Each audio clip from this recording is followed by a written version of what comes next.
Oh, I'm still sick, but I had to quickly go to the drugstore to get some stuff.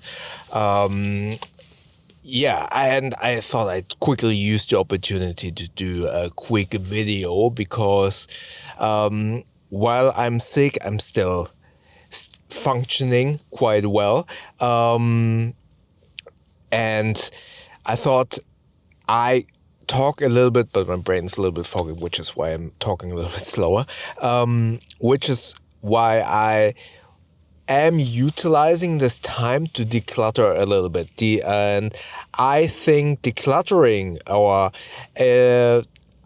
what I've been talking about a couple of videos ago, which is decision fatigue, it is a huge deal for not necessarily mental health, but mental clarity, which obviously also is a part of mental health. And in my previous video, I was talking about decision fatigue in terms of entertainment, for example, Netflix and music, but also something that I've seen in a different video. I think it was Retro Game Corps that kind of talked about having one handheld specifically.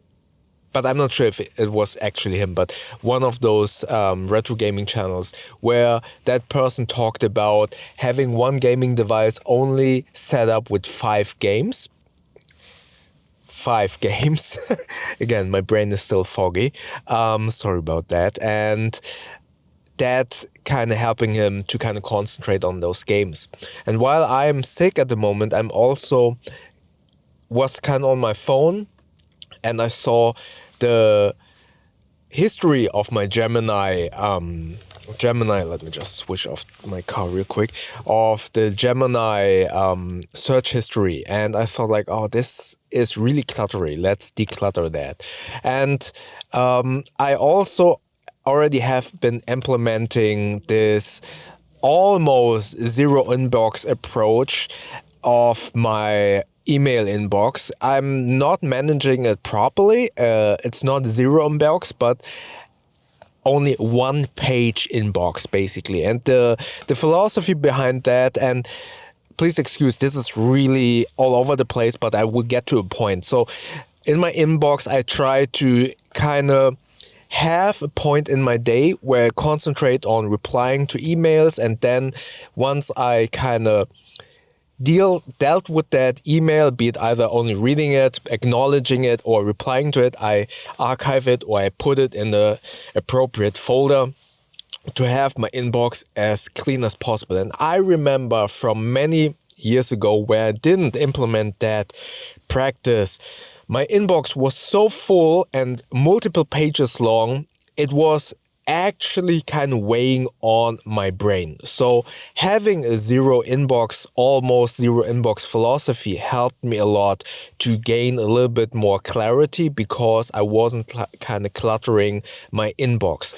And having these kind of habits helps so much to declutter your brain. And I'm trying now to incorporate that in other segments of my life as well. I started with inboxing, but seeing my Google Gemini sidebar kind of cluttering up, I start now to kind of have, not necessarily because my Gemini folder doesn't get that much full, but having some parts of my digital life, having set a day in my week, a time in my week to kind of declutter. It's my note program, and where I kind of have this inbox where I kind of just throw in ideas, notes. I need to kind of sort all of those notes in a way where I'm acknowledging, and that was the idea, have that first inbox be the place where I kind of drop in my notes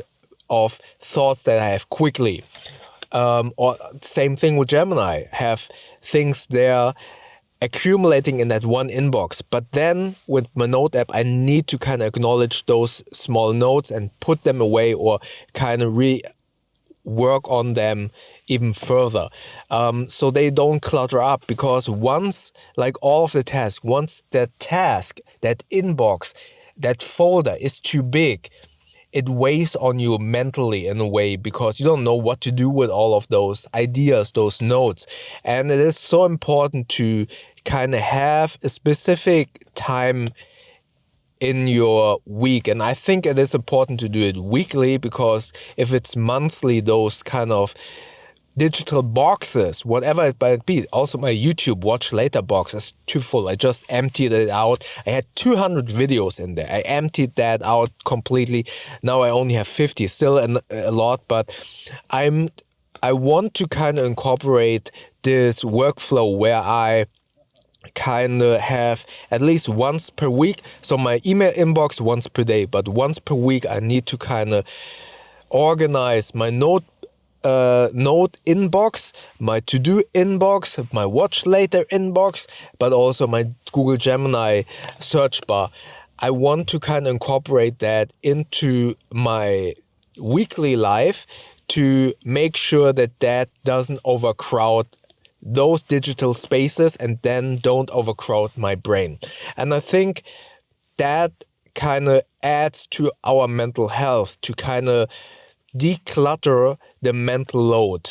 And it's the same thing with taking those 10-minute breaks for retro gaming, doing something completely different to kind of reset your brain and then going refreshed into whatever you're doing. And that's the same thing with all of these digital things that we kind of park to do later. And because we park them for later work, they get more and more and more, and then they weigh on your brain capacity. And that a full brain capacity also means it is weighing on your mental health. So yeah, that is just something that I wanted to talk about, what I want to incorporate into my schedule so I don't get overloaded by all of these thoughts. So yeah, if you have so many digital things, and I think the Notes app, the To-Do app, but also the YouTube Watch Later segment. But as I've been noticing, my Google Gemini search history, unfortunately, there is no folder feature yet to kind of, organize it a little bit better. So for me now, I want to have this habit that for those quick searches, they don't need to be in your search history. I want to clean that up just to have it a little bit better organized and not get overwhelmed with all of that information. That was my quick vlog. Again, I'm a little bit sick, just went to the drugstore, and now getting a little bit of food, and then going back to bed. I hope all of you are well. And again, because I'm sick, these daily videos aren't daily, but I will try to have them somewhat regularly until I'm completely healthy again. All right. Maybe check out the video about decision fatigue up here. YouTube thinks that you like the video down here. And don't forget to subscribe, hype, and like this video by clicking this button up here. And then we see each other pretty soon. Thank you very much.